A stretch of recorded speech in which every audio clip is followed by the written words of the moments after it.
Hello students, this is Neera Garg, your English mistress, working at Government Girls Senior Secondary School, Dhanala District, Barnala. Today, I'm here to teach you a very interesting topic that would help you people to get full marks in exams. ਮੈਨੂੰ ਬੇਟਾ ਪੂਰੀ ਉਮੀਦ ਹੈ ਕਿ ਅੱਜ ਦੇ ਇਸ topic ਦੇ ਨਾਲ ਤੁਸੀਂ ਫੁੱਲ ਮਾਰਕਸ ਲੈ ਸਕਦੇ ਹੋ but before starting the topic I would like to show you certain pictures. Let's see. ਹਾਂਜੀ ਬੱਚੋ ਹੁਣ ਤੁਹਾਡੇ ਸਾਹਮਣੇ ਤੁਹਾਡੀ ਸਕਰੀਨ ਤੇ ਤੁਹਾਨੂੰ 2-3 ਪਿਕਚਰਸ ਨਜ਼ਰ ਆਣਗੀਆਂ ਤੇ ਤੁਸੀਂ ਮੈਨੂੰ ਦੱਸੋਗੇ ਕਿ ਇਹਨਾਂ ਪਿਕਚਰਸ ਦੇ ਵਿੱਚ ਤੁਹਾਨੂੰ ਕੀ ਨਜ਼ਰ ਆ ਰਿਹਾ ਹੈ ਤੁਸੀਂ ਇਹਨਾਂ ਤਸਵੀਰਾਂ ਦੇ ਰਾਹੀਂ ਗੈਸ ਕਰੋਗੇ ਕਿ ਇਹ ਪਿਕਚਰਸ ਤੁਹਾਨੂੰ ਕੀ ਦੱਸਣਾ ਚਾਹੁੰਦੀਆਂ ਨੇ ਹਾਂਜੀ ਬੱਚੋ ਹਰ ਤਸਵੀਰ ਕੁਝ ਨਾ ਕੁਝ ਕਹਾਣੀ ਕਹਿੰਦੀ ਹੈ ਇਸੇ ਤਰ੍ਹਾਂ ਇਸ ਦੇ ਵਿੱਚ ਵੀ ਇਹਨਾਂ ਪਿਕਚਰਸ ਦੇ ਵਿੱਚ ਵੀ ਤੁਹਾਨੂੰ ਕੋਈ ਨਾ ਕੋਈ ਮੈਸੇਜ ਜਿਹੜਾ ਹੈ ਉਹ ਦਿੱਤਾ ਗਿਆ ਹੋਇਆ ਹੈ ਆਈ ਹੋਪ ਤੁਸੀਂ ਗੈਸ ਕਰ ਲਿਆ ਹੋਣਾ ਹੈ ਕਿ ਆਪਣਾ ਅੱਜ ਦਾ ਜਿਹੜਾ ਟੌਪਿਕ ਹੈ ਉਹ ਕੀ ਹੈ So dear students, today we are going to start our topic that is poster comprehension. But before starting our topic, I would like to tell you something about poster comprehension. What is all about poster comprehension? It is an activity where children look at poster, find interesting details and then answer simple questions about the poster. These questions are usually based around who, what, where, when and why. ਹਾਂਜੀ ਬੱਚੋ poster comprehension ਜੋ ਕਿ ਤੁਹਾਡੇ paper ਦਾ ਇੱਕ ਜ਼ਰੂਰੀ ਹਿੱਸਾ ਬਣ ਗਿਆ ਹੈ ਇਸ ਦੇ ਵਿੱਚ ਤੁਸੀਂ ਕੀ ਦੇਖਦੇ ਹੋ ਕਿ ਇੱਕ ਪੋਸਟਰ ਜਿਹੜਾ ਹੈ ਤੁਹਾਨੂੰ ਦਿਖਾਇਆ ਜਾਂਦਾ ਹੈ ਉਹਨਾਂ ਪੋਸਟਰ ਦੇ ਆਧਾਰ ਤੇ ਤੁਹਾਨੂੰ ਕੁਝ ਕੁਐਸਚਨਸ ਪੁੱਛੇ ਜਾਂਦੇ ਨੇ ਜ਼ਿਆਦਾਤਰ ਇਹ ਪ੍ਰਸ਼ਨ ਜਿਹੜੇ ਨੇ ਉਹ who, what, where ਵੀ ਕੌਣ ਕਿੱਥੇ ਕਦੋਂ ਕੀ ਕਿਉਂ ਇਹਨਾਂ ਪ੍ਰਸ਼ਨਾਂ ਦੇ ਉੱਤੇ ਆਧਾਰਿਤ ਹੁੰਦੇ ਨੇ ਔਰ ਉਹਨਾਂ ਦੇ ਵਿੱਚ ਤੁਹਾਨੂੰ 4 ਆਪਸ਼ਨਸ ਜਿਹੜੇ ਨੇ ਇੱਕ ਪ੍ਰਸ਼ਨ ਦੇ ਦਿੱਤੇ ਜਾਂਦੇ ਨੇ ਸਹੀ ਉੱਤਰ ਤੇ ਤੁਸੀਂ ਟਿਕ ਕਰਨਾ ਹੁੰਦਾ ਹੈ ਸਹੀ ਦਾ ਨਿਸ਼ਾਨ ਲਗਾਉਣਾ ਹੁੰਦਾ ਹੈ ਪਰ ਇਹ ਕਿਸ ਚੀਜ਼ ਤੇ ਆਧਾਰਿਤ ਹੋਏਗਾ ਇਹ ਤੁਹਾਡੇ ਪੋਸਟਰ ਤੇ ਆਧਾਰਿਤ ਹੁੰਦਾ ਹੈ ਤੇ ਚਲੋ ਆਪਾਂ ਦੇਖਦੇ ਹਾਂ ਕਿ ਪੋਸਟਰ ਕੰਪਰੀਹੈਂਸ਼ਨ ਕਿਸ ਤਰ੍ਹਾਂ ਕੀਤੇ ਜਾਂਦੇ ਨੇ ਉਹਨਾਂ ਨੂੰ ਸਮਝਣ ਦੇ ਲਈ ਹੁਣ ਤੁਹਾਨੂੰ ਪੋਸਟਰ ਕੰਪਰੀਹੈਂਸ਼ਨ ਦਿਖਾਇਆ ਜਾਂਦਾ ਹੈ Dear students, before starting our comprehension, I would like to tell you something very interesting about comprehensions. ਬੱਚੋ ਜਦੋਂ ਵੀ ਆਪਾਂ comprehension ਕਰਨਾ ਹੈ ਉਸ ਨੂੰ ਕਰਨ ਤੋਂ ਪਹਿਲਾਂ comprehension ਦੇ ਲਈ ਜਿਹੜੀ ਜ਼ਰੂਰੀ ਚੀਜ਼ਾਂ ਨੇ ਆਪਾਂ ਉਹਨਾਂ ਬਾਰੇ ਗੱਲ ਕਰਾਂਗੇ Basically, any of the comprehensions, they are based on 3 levels. First, remembering, second is understanding and third is application level.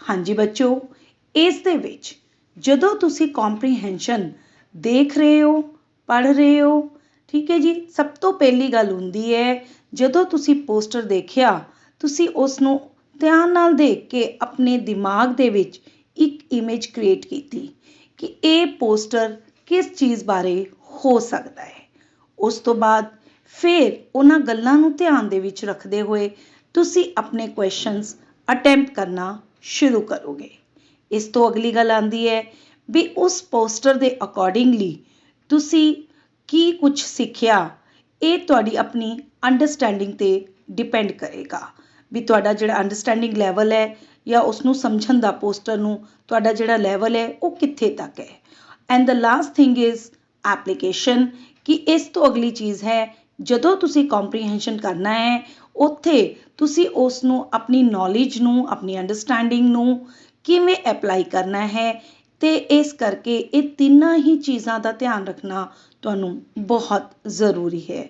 ਹੁਣ ਆਪਾਂ ਇੱਕ ਇੱਕ ਕਰਕੇ ਕੰਪਰੀਹੈਂਸ਼ਨ ਸਟੱਡੀ ਕਰਾਂਗੇ ਵੀ ਪੋਸਟਰ ਕੰਪਰੀਹੈਂਸ਼ਨ ਕਿਸ ਤਰ੍ਹਾਂ ਅਟੈਂਪਟ ਕੀਤੇ ਜਾਂਦੇ ਨੇ, ਕਿਸ ਤਰ੍ਹਾਂ ਉਹਨਾਂ ਨੂੰ ਸਮਝਿਆ ਜਾਂਦਾ ਹੈ। Let's see.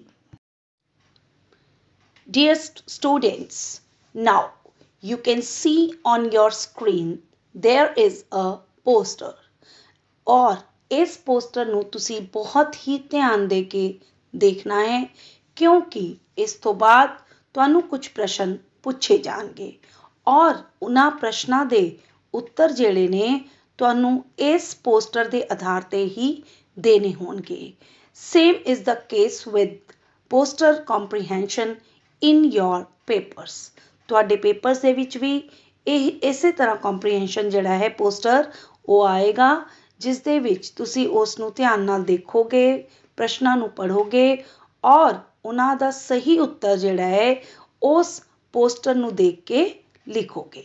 ਹਾਂਜੀ, ਤਾਂ ਸਭ ਤੋਂ ਪਹਿਲਾਂ ਕੁਐਸਚਨ ਆਪਣੇ ਕੋਲ ਆ ਰਿਹਾ ਹੈ, ਵਾਟ ਡਜ਼ ਦਿਸ ਪੋਸਟਰ ਡਿਪਿਕਟ। ਇਹ ਪੋਸਟਰ ਸਾਨੂੰ ਕੀ ਦਿਖਾਉਂਦਾ ਹੈ? ਇਸ ਦੇ 4 ਆਪਸ਼ਨਸ ਨੇ ਬੇਟੇ। ਉੱਥੇ ਪੇਪਰ ਦੇ ਵਿੱਚ ਵੀ ਤੁਹਾਨੂੰ 4 ਆਪਸ਼ਨਸ ਆਉਣਗੇ। ਇੱਥੇ 4 ਆਪਸ਼ਨਸ ਦੇ ਵਿੱਚ ਤੁਹਾਨੂੰ ਦਿੱਤਾ ਗਿਆ ਹੈ, number 1 moral values, number 2 ethical values, number 3 both A and B ਔਰ ਨੰਬਰ 4 ਜੋ ਹੈ none of these। ਕਹਿਣ ਦਾ ਮਤਲਬ ਵੀ ਪਹਿਲੇ 2 ਜਿਹੜੇ ਨੇ ਜੇ ਤਾਂ ਉਹ ਦੋਨੋਂ ਹੀ ਸਹੀ ਨੇ ਤੇ C ਦੇ ਵਿੱਚ ਜਿਹੜਾ ਲਿਖਿਆ ਹੈ both A and B ਤਾਂ ਤੁਸੀਂ ਉਸ ਨੂੰ ਟਿਕ ਕਰੋਗੇ ਔਰ ਜੇ ਦੋਨੋਂ ਹੀ ਆਨਸਰ ਪਹਿਲੇ ਵਾਲੇ ਗਲਤ ਨੇ ਜਾਂ ਤੀਜਾ ਵੀ ਗਲਤ ਹੈ ਤਾਂ ਉੱਥੇ ਆਪਾਂ ਨੂੰ 4th ਜਿਹੜੀ ਆਪਸ਼ਨ ਹੈ none of these ਉਸ ਨੂੰ ਟਿਕ ਮਾਰਕ ਕਰਨਾ ਹੋਵੇਗਾ। Dear students, question can be asked in any form in your question paper. It can be asked in the form of a question or in blank form or in synonyms or antonyms, etc. So, question number 2, we should always value dash. This is your blank form. ਤੁਹਾਨੂੰ ਖਾਲੀ ਥਾਂ ਦਿੱਤੀ ਗਈ ਹੈ ਔਰ ਹਮੇਸ਼ਾ answer ਜਿਹੜਾ ਹੈ ਉਹ ਪੋਸਟਰ ਦੇ ਆਧਾਰ ਤੇ ਹੀ ਭਰਿਆ ਜਾਣਾ ਹੋਣਾ ਚਾਹੀਦਾ ਹੈ। ਜਿਵੇਂ ਇੱਥੇ ਆਪਾਂ ਨੂੰ 4 ਆਪਸ਼ਨਸ ਦਿੱਤੀਆਂ ਹੋਏ ਨੇ, ਜਿਵੇਂ ਕਿ ਫਰਸਟ ਆਪਸ਼ਨ ਤੁਹਾਡੇ ਕੋਲ ਹੈ ਜੀ ਮਨੀ, ਸੈਕਿੰਡ ਹੈ friend, number 3 country and number 4 ਹੈ relationship. So according to this poster we should always value relationship. So ਸਹੀ ਆਨਸਰ ਜਿਹੜਾ ਹੈ ਉਹ ਹੈ number 4। Dear students, now question number 3 on your screen is, which of these are polite words? Thank you, please, both A and B, none of these। ਹਾਂਜੀ ਬੱਚੋ, ਤੁਸੀਂ poster ਨੂੰ ਦੇਖ ਕੇ ਫਿਰ ਦੱਸਣਾ ਹੈ ਕਿ ਇਹਨਾਂ ਦੇ ਵਿੱਚੋਂ ਦਿੱਤੇ ਗਏ ਸ਼ਬਦਾਂ ਦੇ ਵਿੱਚੋਂ ਪੋਲਾਈਟ ਵਰਡਸ ਜਿਹੜੇ ਨੇ ਉਹ ਕਿਹੜੇ ਨੇ। ਤੇ ਬੇਟਾ ਇਸ ਦਾ ਸਹੀ ਜਿਹੜਾ ਆਨਸਰ ਹੈ ਉਹ ਆਏਗਾ C, both A and B। Now question number 4, which of these are good moral values?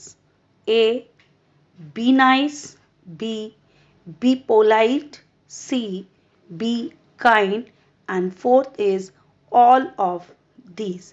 ਤੇ ਇਹਨਾਂ ਦੇ ਵਿੱਚੋਂ ਚੰਗੀਆਂ ਮੋਰਲ ਨੈਤਿਕਤਾ ਦੀਆਂ ਜਿਹੜੀਆਂ ਗੱਲਾਂ ਨੇ ਉਹ ਕਿਹੜੀਆਂ ਨੇ, ਕਿਉਂਕਿ ਇਹ ਸਾਰੀਆਂ ਨੇ, ਇਸ ਕਰਕੇ ਜਿਹੜਾ ਆਨਸਰ ਆਏਗਾ ਬੱਚੋ ਉਹ ਹੈ D, all of these।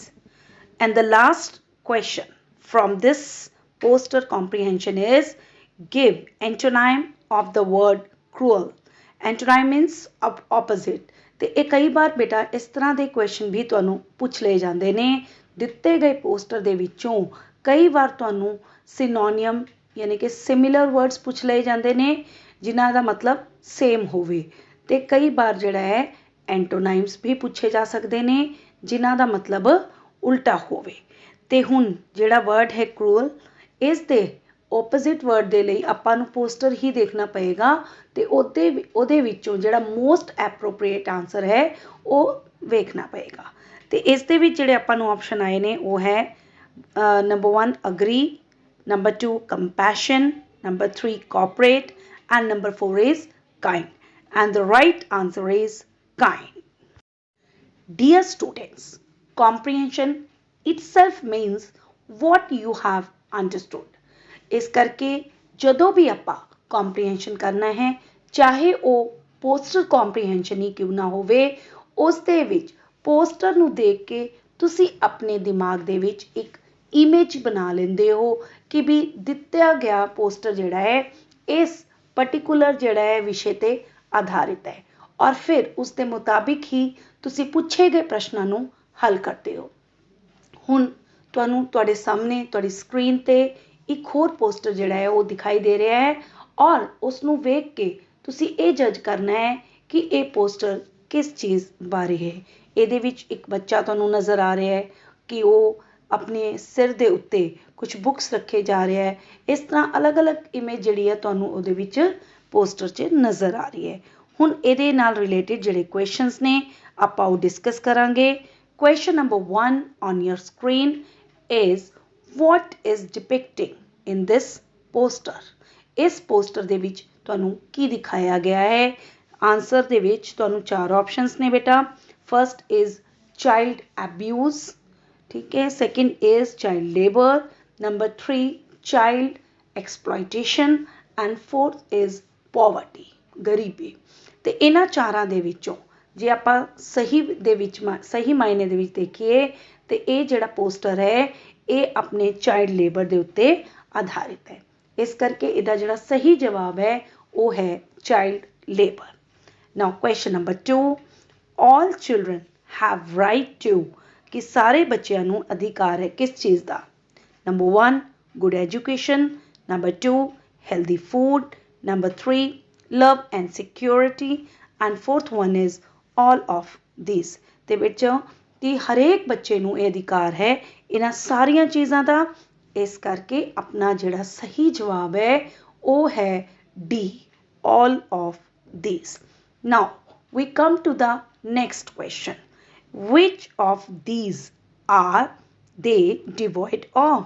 हाँ जी बच्चों, चाइल्ड लेबर ਜਿਹੜੇ ਛੋਟੇ ਬੱਚੇ ਜਿਨ੍ਹਾਂ ਨੂੰ ਬਾਲ ਮਜ਼ਦੂਰੀ ਜਿਨ੍ਹਾਂ ਤੋਂ ਕਰਵਾਈ ਜਾਂਦੀ ਹੈ ਉਹ ਇਹਨਾਂ ਚੋਂ ਕਿਹੜੀਆਂ ਚੀਜ਼ਾਂ ਤੋਂ ਵਾਂਝੇ ਰਹਿੰਦੇ ਨੇ? ਨੰਬਰ 1 ਫਨ, ਮਜ਼ਾ, ਨੰਬਰ 2 ਬ੍ਰਿਕਸ, ਇੱਟਾਂ, ਨੰਬਰ 3 ਵਰਕ ਕੰਮ, ਨੰਬਰ 4 ਲੇਬਰ ਜਿਹੜੀ ਮਿਹਨਤ ਉਹ ਕਰਦੇ ਨੇ।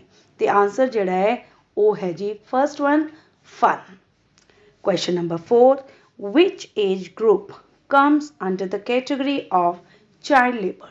Child labor ਦੇ ਵਿੱਚ ਕਿਹੜੀ ਕੈਟੇਗਰੀ ਜਿਹੜੀ ਆਂਦੀ ਹੈ ਜਿਹੜੀ ਕਿ ਆਪਾਂ ਨੂੰ ਇਸ ਪੋਸਟਰ ਦੇ ਵਿੱਚ ਦਿਖਾਈ ਗਈ ਹੈ ਜਾਂ ਇਸ ਦੇ ਵਿੱਚ ਉਸ ਦਾ ਜ਼ਿਕਰ ਆਇਆ ਹੈ? 4 ਆਪਸ਼ਨਸ ਦਿੱਤੀਆਂ ਹੋਏ ਨੇ ਬੱਚੋ। ਇੱਕ ਹੈ 6 to 9 ਗਰੁੱਪ, ਇੱਕ ਹੈ 15 to 18, ਇੱਕ ਹੈ 10 to 14 और डी पार्ट है none of these and the correct answer is C, 10 to 14. It is already given in the poster, ठीक है जी, ਉਹਦੇ ਵਿੱਚ ਦਿੱਤਾ ਹੋਇਆ ਹੈ। ਆਪਾਂ ਨੇ ਉਹੀ ਕੰਮ ਕਰਨਾ ਹੈ ਬੇਟਾ, ਉਹੀ ਆਨਸਰ ਲੈਣੇ ਹੈ ਜਿਹੜੇ ਕਿ ਆਪਾਂ ਨੂੰ ਪੋਸਟਰ ਦੇ ਵਿੱਚ ਦਿੱਤੇ ਹੋਏ ਨੇ।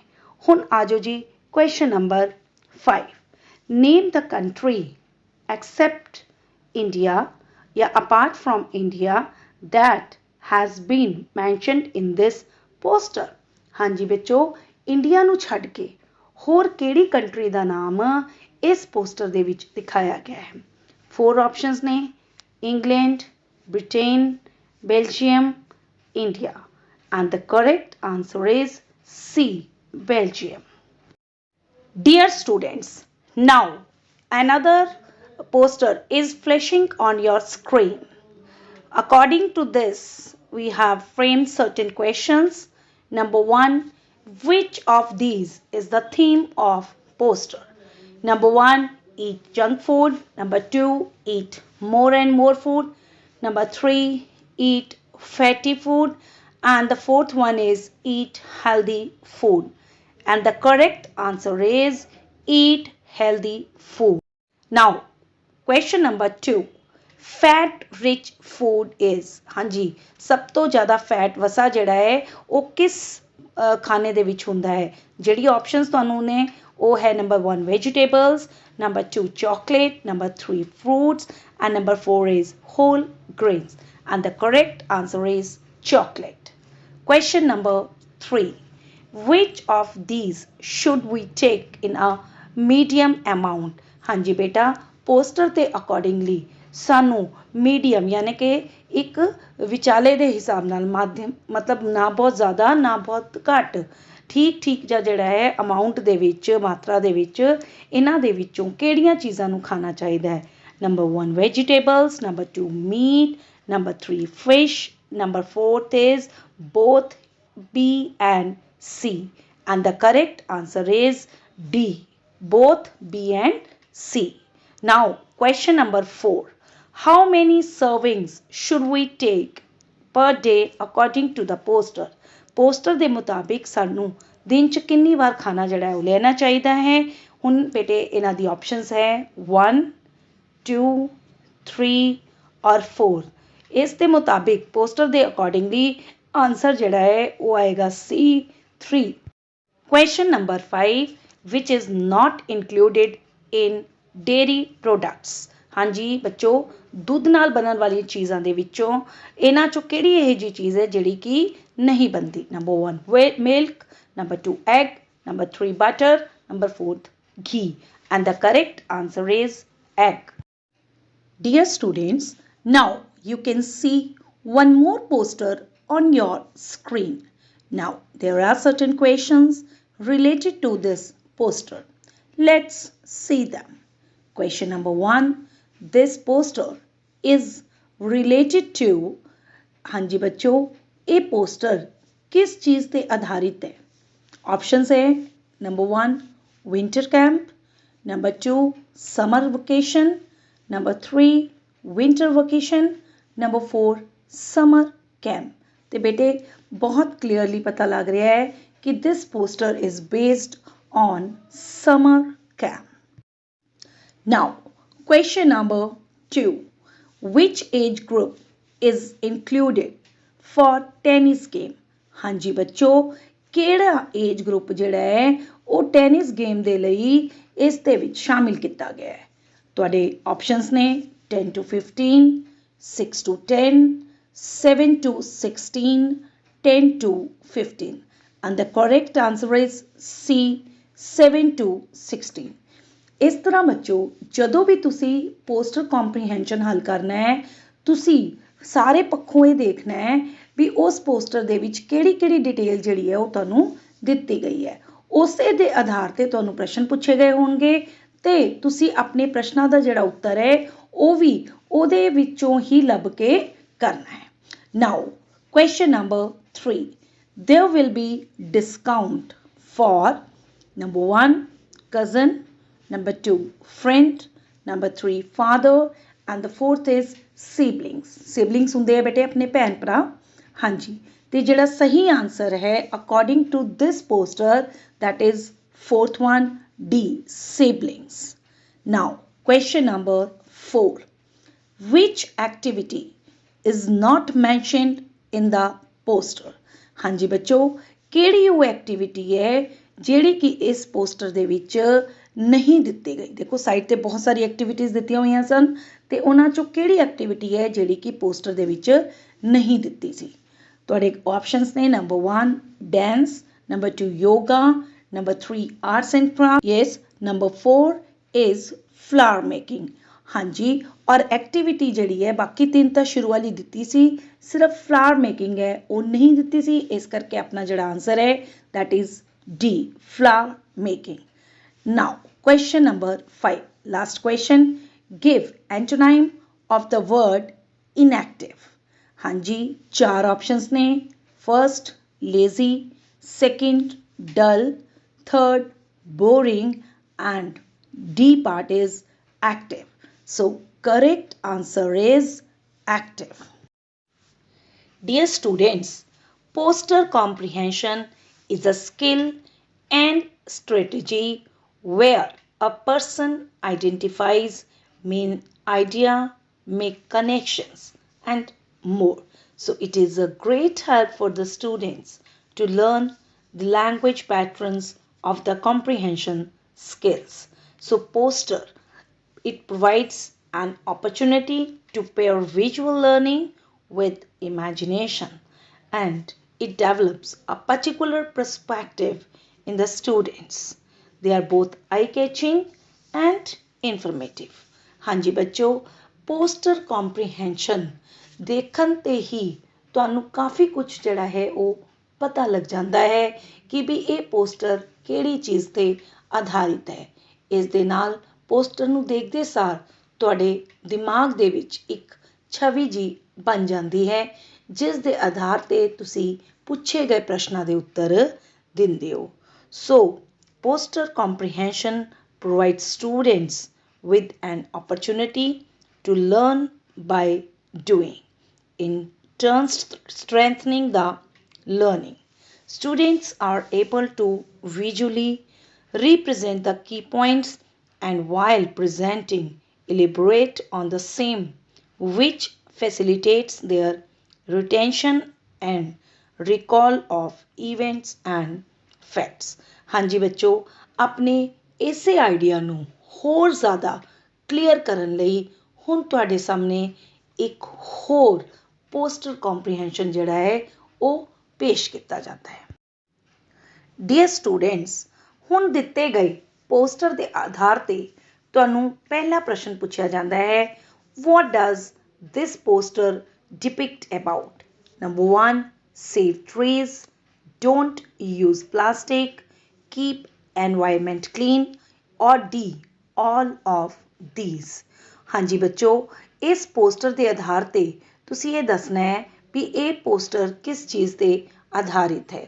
ਹਾਂਜੀ, ਇਸ ਦੇ ਵਿੱਚ ਕਿਉਂਕਿ ਇਹ ਤਿੰਨੋਂ ਹੀ ਗੱਲਾਂ ਦੱਸੀਆਂ ਗਈਆਂ ਨੇ, ਇਸ ਲਈ ਇਹਦਾ ਜਿਹੜਾ ਸਹੀ ਆਨਸਰ ਹੈ ਉਹ ਹੈ D, all of these. Question number 2, who are our best friends according to this poster? ਇਸ ਪੋਸਟਰ ਦੇ ਆਧਾਰ ਤੇ ਆਪਣੇ ਸਭ ਤੋਂ ਚੰਗੇ ਦੋਸਤ ਕੌਣ ਨੇ? ਸਭ ਤੋਂ ਪਹਿਲਾਂ ਫਰਸਟ ਪਾਰਟ ਆ ਰਿਹਾ ਹੈ mother, second father, third trees, fourth teachers, and the correct answer is trees, C. Question number 3, plastic ends up in oceans and affects dash life. ਕਿਸ ਤਰ੍ਹਾਂ ਦੇ ਜੀਵਨ ਨੂੰ ਪਲਾਸਟਿਕ ਅਫੈਕਟ ਕਰਦਾ ਹੈ ਜਾਂ ਉਸ ਨੂੰ ਪ੍ਰਭਾਵਿਤ ਕਰਦਾ ਹੈ? Number 1, human beings, number 2, marine life, number 3, birds, number 4, animals, and the correct answer is B, marine life. Dear students, now question number 4, how many seabirds die approximately from plastic every year? And the options are 1 billion, number 2, 1 million, number 3, 10 million, number 4, none of these. And the correct answer is B, that is 1 million. Dear students, now question number 5, how much plastic do fish ingest in the North Pacific each year? And the options are A, 12,000, B, 24,000, C, 16,000, and D, both A and B. And the correct answer is D, both A and B. ਹਾਂਜੀ ਬੱਚੋ, ਹੁਣ ਮੈਨੂੰ ਲੱਗਦਾ ਹੈ ਕਿ ਤੁਹਾਨੂੰ ਕਾਫੀ ਹੱਦ ਤੱਕ ਕਲੀਅਰ ਹੋ ਗਿਆ ਹੋਣਾ ਹੈ ਕਿ ਪੋਸਟਰ ਕੰਪਰੀਹੈਂਸ਼ਨ ਕਿਸ ਤਰ੍ਹਾਂ ਕੀਤੇ ਜਾਂਦੇ ਨੇ। ਪੇਪਰਸ ਦੇ ਵਿੱਚ ਵੀ ਜਦੋਂ ਤੁਹਾਨੂੰ ਪੋਸਟਰ ਕੰਪਰੀਹੈਂਸ਼ਨ ਆਏਗਾ ਤੇ ਸਭ ਤੋਂ ਪਹਿਲਾਂ ਤੁਸੀਂ ਪੋਸਟਰ ਦੇ ਵਿੱਚ ਦਿੱਤੀ ਗਈ ਡਿਟੇਲ ਨੂੰ ਧਿਆਨ ਦੇ ਕੇ ਪੜ੍ਹਨਾ ਹੈ। ਉਸ ਤੋਂ ਬਾਅਦ ਰਿਲੇਟਿਡ ਜਿਹੜੇ ਕੁਐਸਚਨਸ ਨੇ ਉਹਨਾਂ ਨੂੰ ਦੇਖਣਾ ਹੈ ਔਰ ਸਹੀ ਆਪਸ਼ਨ ਜਿਹੜੀ ਹੈ ਉਸ ਨੂੰ ਪੋਸਟਰ ਦੇ ਵਿੱਚੋਂ ਚੂਜ਼ ਕਰਦੇ ਹੋਏ ਤੁਸੀਂ ਆਪਣਾ ਆਨਸਰ ਕਰਨਾ ਹੈ। ਨਾਓ it is time for your home assignment. Get ready with your notebooks. ਹਾਂਜੀ ਬੱਚੋ, ਹੁਣ ਤੁਹਾਨੂੰ ਤੁਹਾਡੀ ਸਕਰੀਨ 'ਤੇ ਇੱਕ ਪੋਸਟਰ ਜਿਹੜਾ ਹੈ ਉਹ ਦਿਖਾਇਆ ਜਾਏਗਾ ਔਰ ਉਸ ਪੋਸਟਰ ਦੇ ਨਾਲ ਰਿਲੇਟਡ ਕੁਝ ਕੁਐਸਚਨਸ ਹੋਣਗੇ। ਤੁਸੀਂ ਇਹਨਾਂ ਕੁਐਸਚਨਸ ਨੂੰ, ਇਹਨਾਂ ਦੀ ਆਪਸ਼ਨਸ ਨੂੰ ਆਪਣੀ ਨੋਟਬੁੱਕ 'ਤੇ ਨੋਟ ਕਰ ਲੈਣਾ ਹੈ ਔਰ ਉਸ ਦੇ ਸਹੀ ਆਨਸਰਸ ਜਿਹੜੇ ਨੇ ਉਹ ਤੁਸੀਂ ਟਿਕ ਕਰ ਲੈਣੇ ਹੈ। ਸੋ ਬੇਟਾ ਜਿੰਨੀ ਜ਼ਿਆਦਾ ਤੁਸੀਂ ਪੋਸਟਰ ਕੰਪਰੀਹੈਂਸ਼ਨ ਦੀ ਪ੍ਰੈਕਟਿਸ ਕਰੋਗੇ ਉਨਾ ਜ਼ਿਆਦਾ ਤੁਹਾਨੂੰ ਸਮਝ ਆਏਗਾ ਕਿ ਪੋਸਟਰ ਕੰਪਰੀਹੈਂਸ਼ਨ ਕਿਸ ਤਰ੍ਹਾਂ ਕੀਤੇ ਜਾਂਦੇ ਨੇ। ਹਾਂਜੀ ਬੇਟਾ, I hope the whole this poster comprehension session will be clear to you and you might have enjoyed the whole session. Now, ਹਾਂਜੀ ਬੱਚੋ, practice makes the man perfect. ਹੁਣ ਤੁਸੀਂ ਵੀ ਵੱਧ ਤੋਂ ਵੱਧ ਪੋਸਟਰ ਕੰਪਰੀਹੈਂਸ਼ਨ ਦੀ ਪ੍ਰੈਕਟਿਸ ਕਰਨੀ ਹੈ ਤਾਂ ਕਿ ਤੁਹਾਨੂੰ ਪੋਸਟਰ ਕੰਪਰੀਹੈਂਸ਼ਨ ਜਿਹੜਾ ਹੈ ਕਲੀਅਰ ਹੋ ਜਾਏ ਔਰ ਉਸ ਦੇ ਵਿੱਚ ਤੁਸੀਂ ਫੁੱਲ ਮਾਰਕਸ ਲੈ ਸਕੋ। ਹਾਂਜੀ ਬੱਚੋ, I hope the whole session will be clear to you and you all might have enjoyed it. Thank you so much.